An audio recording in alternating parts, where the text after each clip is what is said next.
Religious and Theologically Motivated Terrorism, Part 2, by Dave Brannon. In the previous module, we addressed the general motivations and ideologies that drive today's religious terrorists. This module will build on that framework in order to create a more in-depth understanding of contemporary religious terrorist groups and their belief systems. It is difficult to consider religious and theologically motivated terrorism in the United States without the focus turning toward Islam. The 9/11 attacks forced many to consider religious motivations for political violence for the first time, and in so doing turned our attentions toward a religion that was very foreign to many in the U.S. But we would be wrong to believe that Islam alone is capable of supporting terrorism. To that end, this module will now consider specific examples of religious groups that have supported terrorist violence. For example, Christian Identity Theology has supported terrorist violence in the U.S. and elsewhere. Although most identity groups and believers are not terrorists and would not say that they support terrorism, the theology and group sociology is primarily considered in terrorism studies literature. Christian identity theology groups are often associated with the KKK, Aryan nations, and other racially motivated ideologies from the extreme right. The theology insists that the lost tribes of biblical Israel are found today in the white races from Europe and North America. Identity theology adherents believe that the white Adamic man is, as a race, the true recipient of the covenantal blessings promised to Israel in the Christian Bible. Identity literature and believers suggest that the lost tribes of Israel went north into and throughout Europe, and the white races found there today, and their extensions in the U.S., are the true people of God, the literal Israel of God.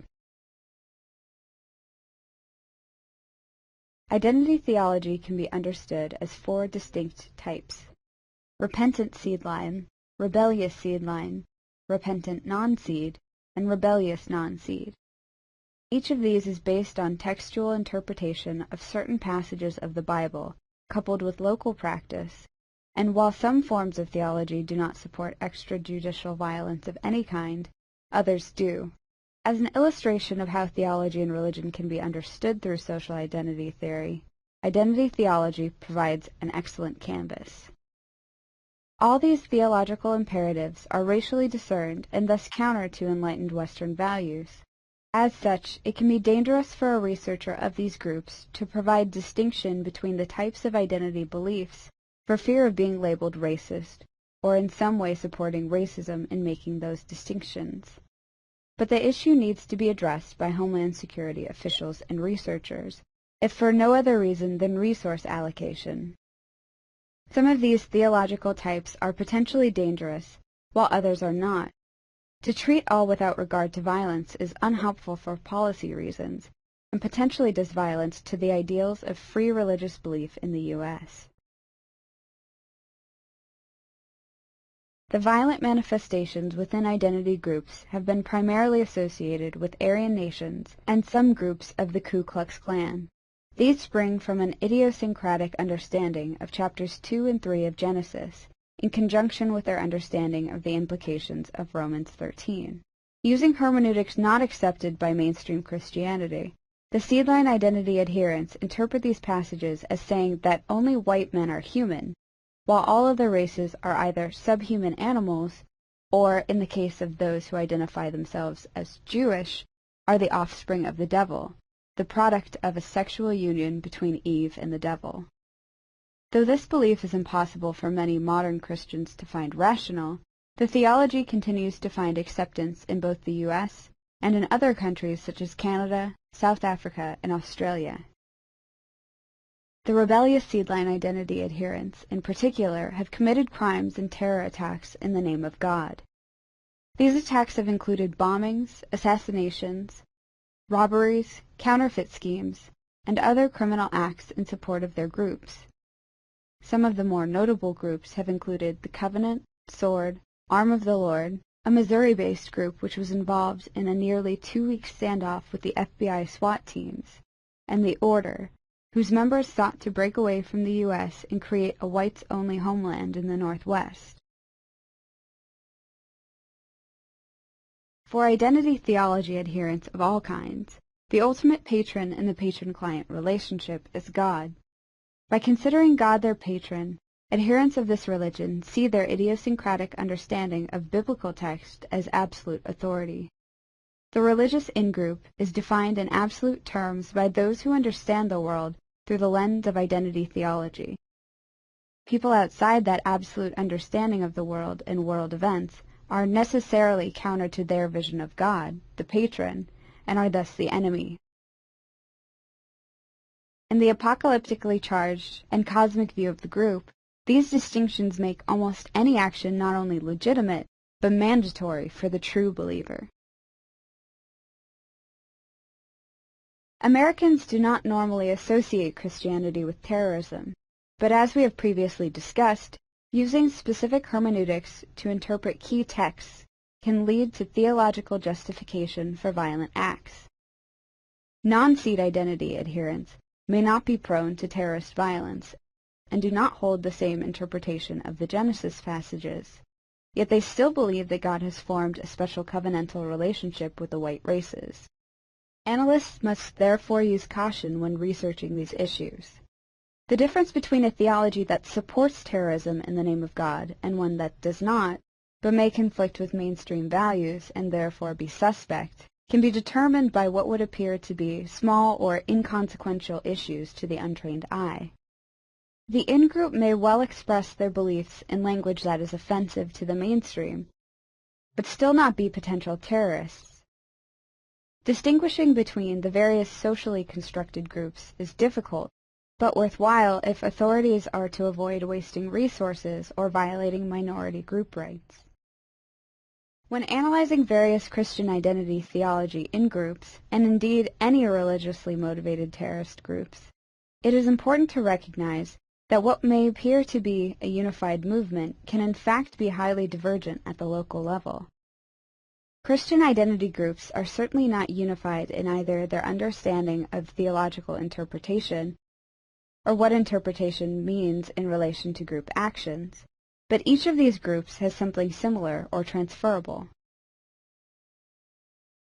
First, Christian identity groups get a sense of absolute and unifying cohesion from their religious devotion.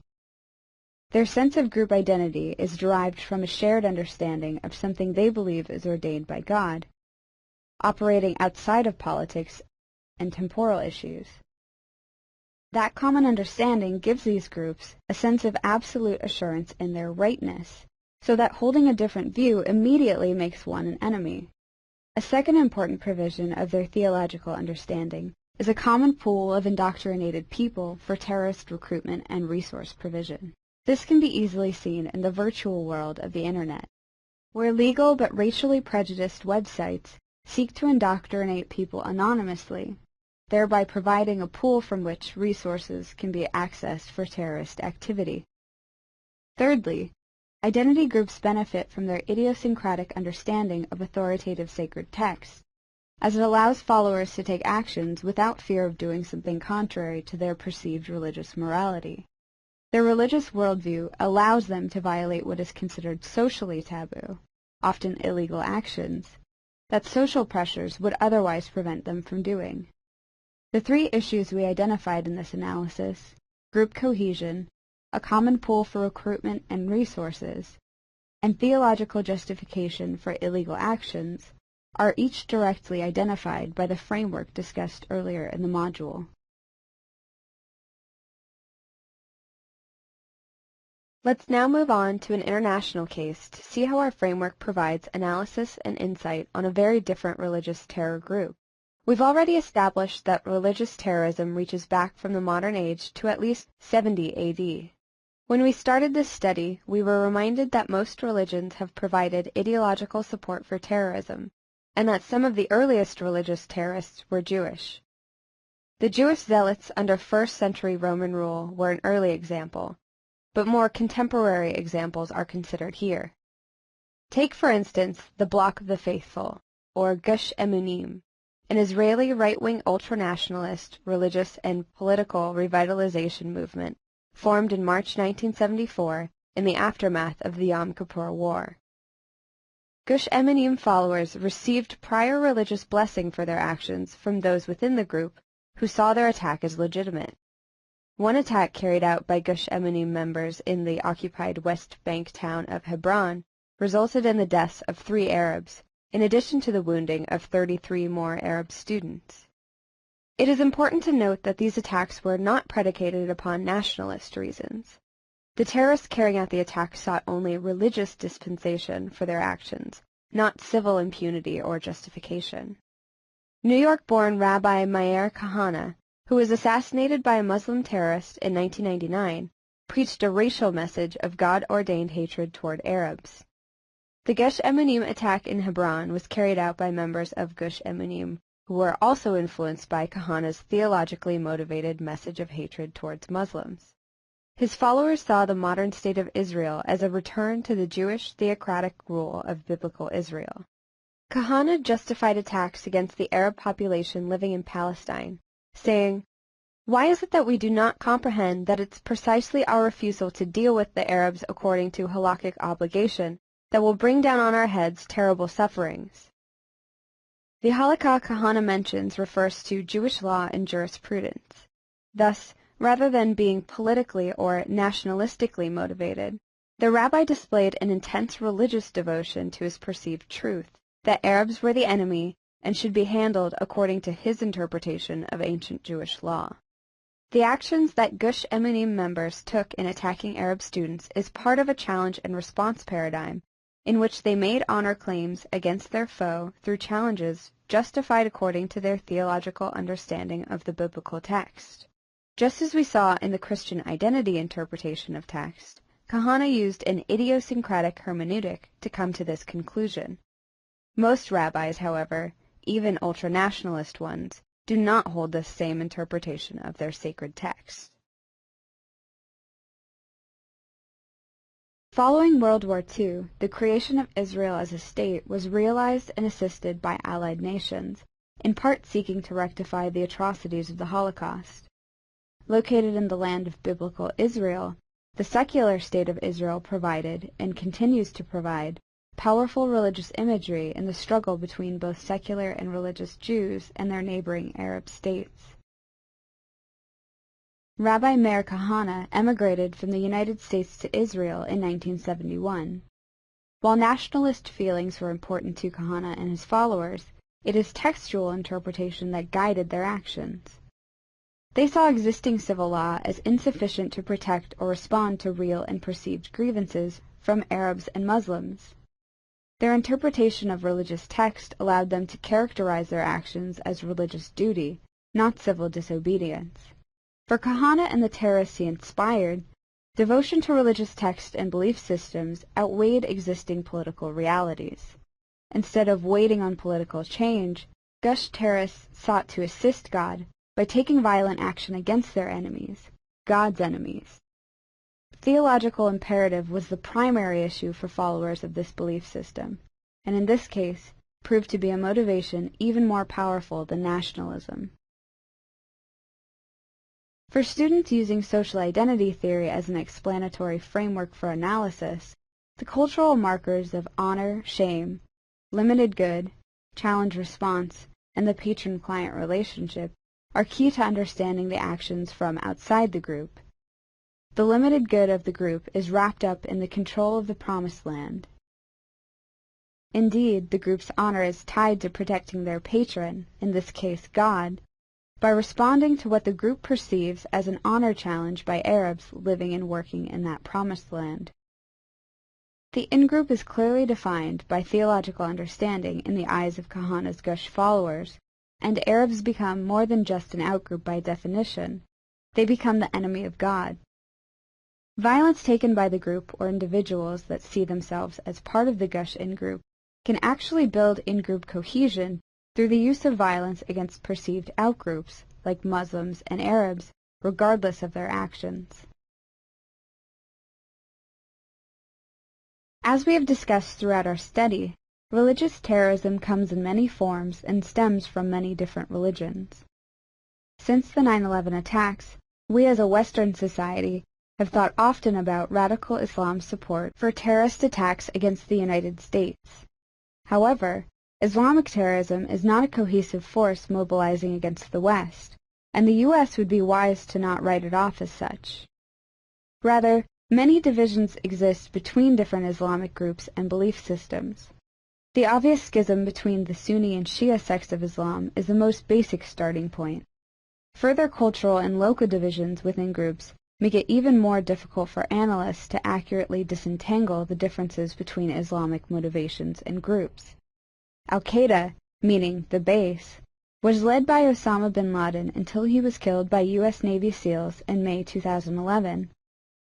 Since bin Laden's death, it is believed that the central core of al-Qa'ida, operating from the eastern Afghanistan and western Pakistan region known as the Fatah, or Federally Administered Tribal Area, has been led by Ayman al-Zawahiri.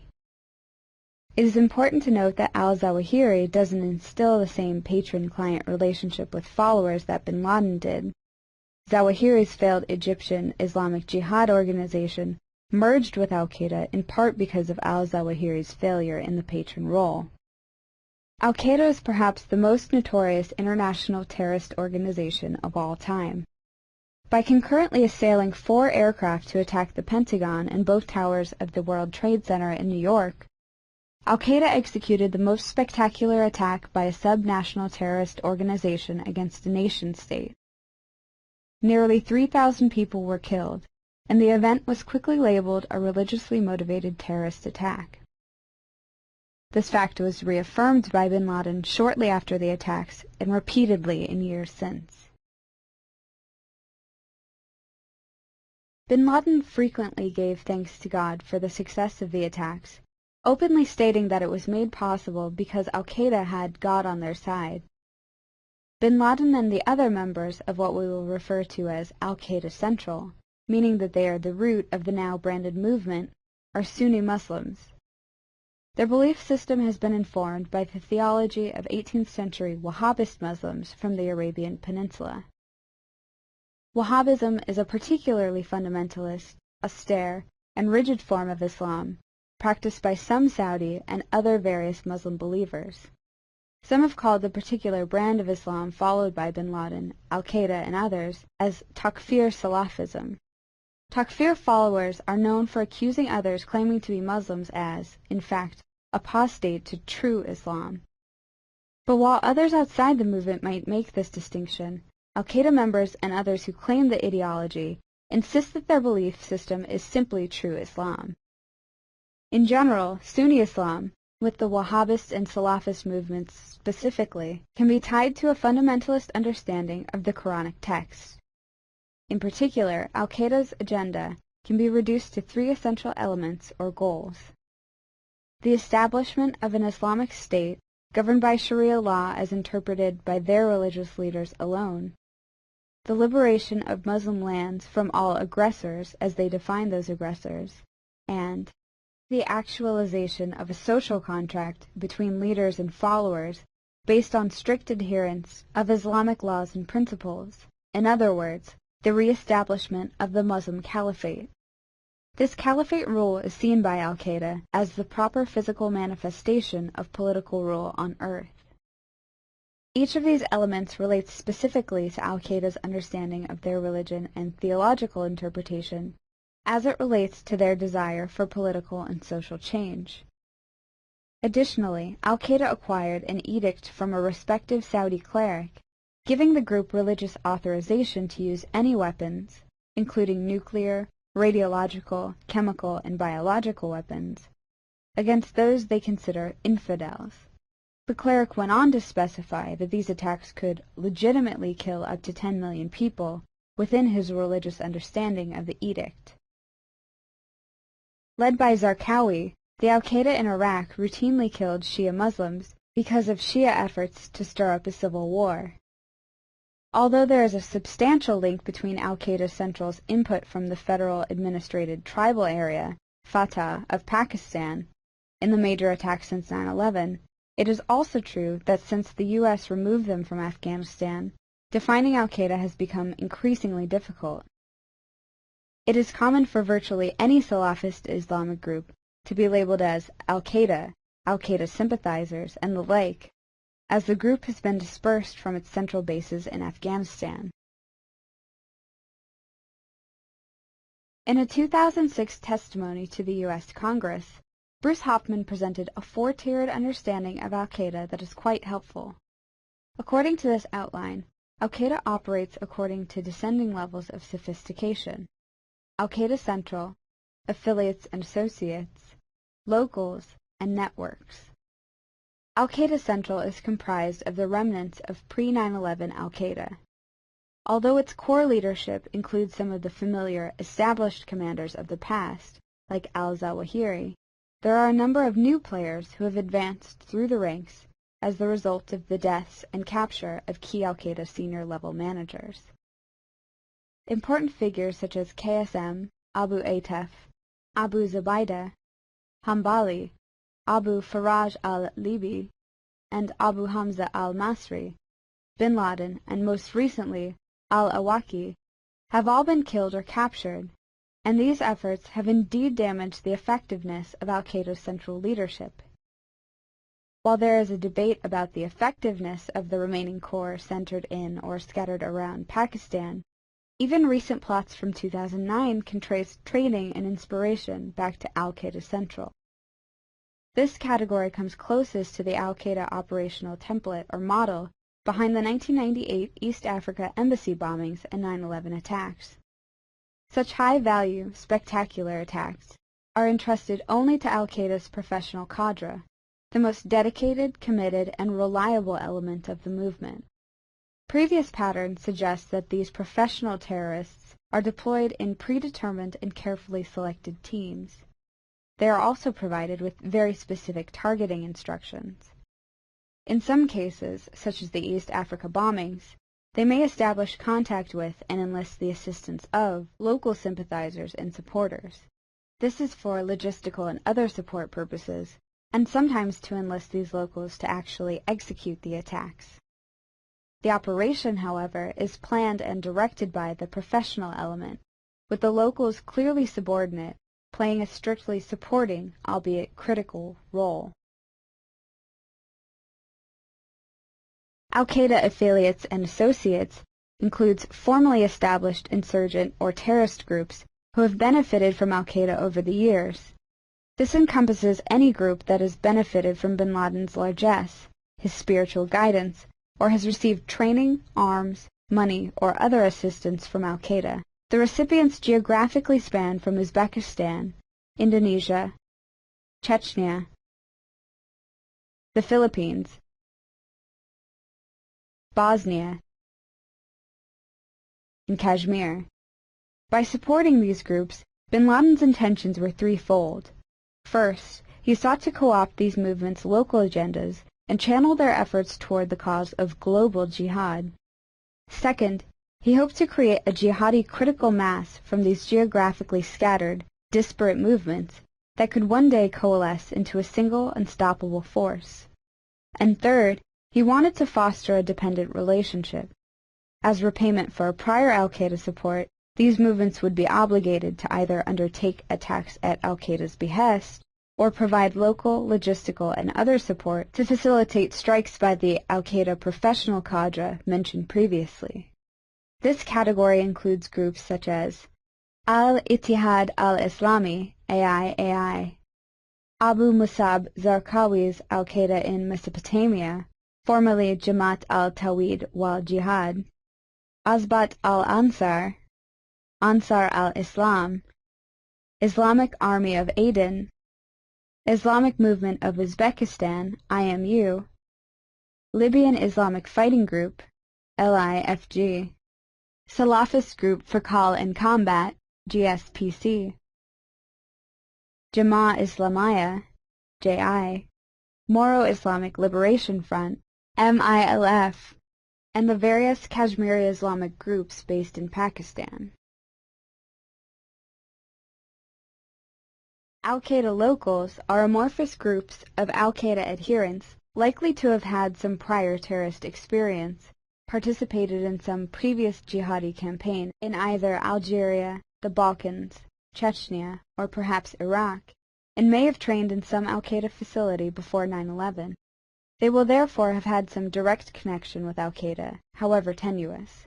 Their current relationship, and perhaps even communication with a central al-Qaeda command and control apparatus, may also be insubstantial, if not dormant. The distinguishing characteristic of this category, however, is that there has been a connection with al-Qaeda. One specific example of this category is Ahmed Raisam, who was arrested in December 1999 at Port Angeles, Washington State, shortly after entering the U.S. from Canada. Raisam had a prior background in terrorism, having belonged to Algeria's Armed Islamic Group, GIA. After being recruited to al-Qaeda, he was provided with basic terrorist training in Afghanistan.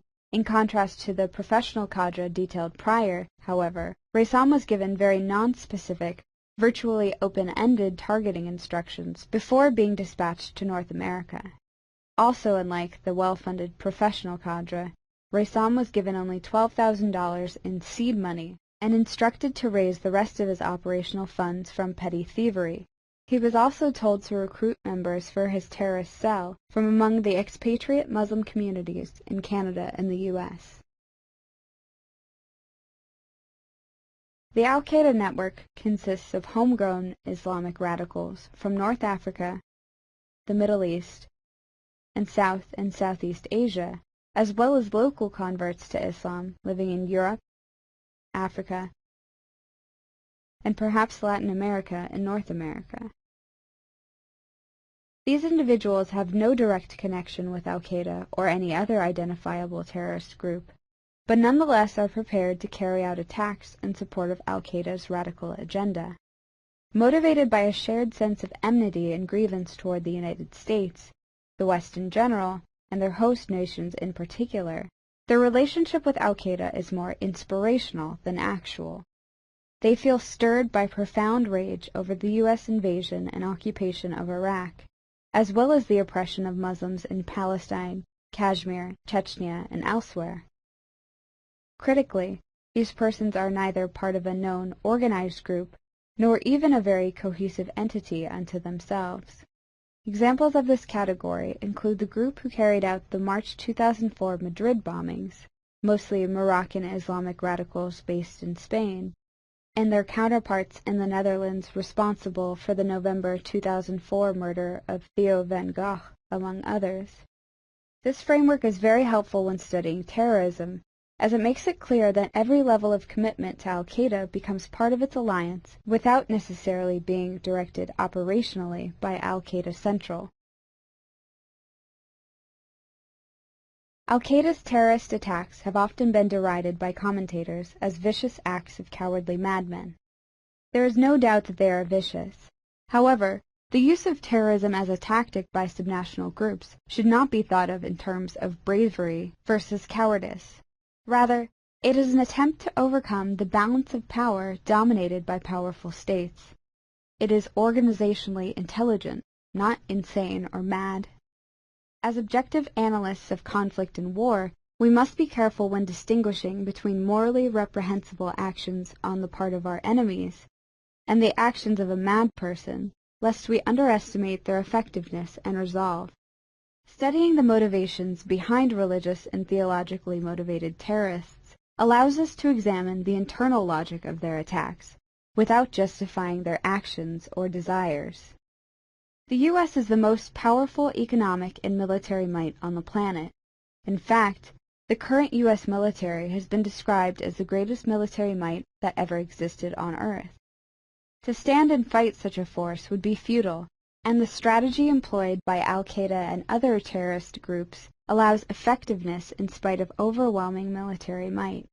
It is a generally accepted tenet of Islam that once areas have come under Muslim rule, they are forever destined to be ruled by Muslims. Thus, al-Qaeda's claim to Islamic tradition may resonate with the tribal and historically aware co-religionists around the world. After the 9/11 attacks, it was reported that the leadership of al-Qaeda came under criticism from fellow Muslims because of the number of people killed in the attacks.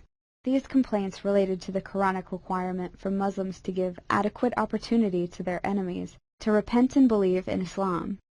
Following these criticisms, bin Laden himself made public statements that if America would convert to Islam, there would be no further attacks, and that he would personally mentor President Bush in his religious studies. Although this may sound outrageous to us, it is further evidence of the group's absolute devotion to the theology and religious belief of Islam, an apparent need to appeal to the West, to not be seen as terrorists, but rather as Muslims. As we look at the three essential issues being fought for by al-Qa'ida, it is again apparent that the group's appeal to religious language allows entrance by non-violent Muslims into at least tacit support. Many Muslims of any description would like to return the glory of the caliphate to Muslims, define violent conflict in terms of defense against aggressors, and promote a social contract between leaders and followers based on adherence to Islamic laws and principles. But again, the difference lies in an individual's or group's interpretation of these issues. Ultimately, however, as this module and the series as a whole have demonstrated, a violent religious group doesn't need to look any further than themselves, their beliefs about God, or their hermeneutic for interpreting their religious text, in order to find justification for their violent actions.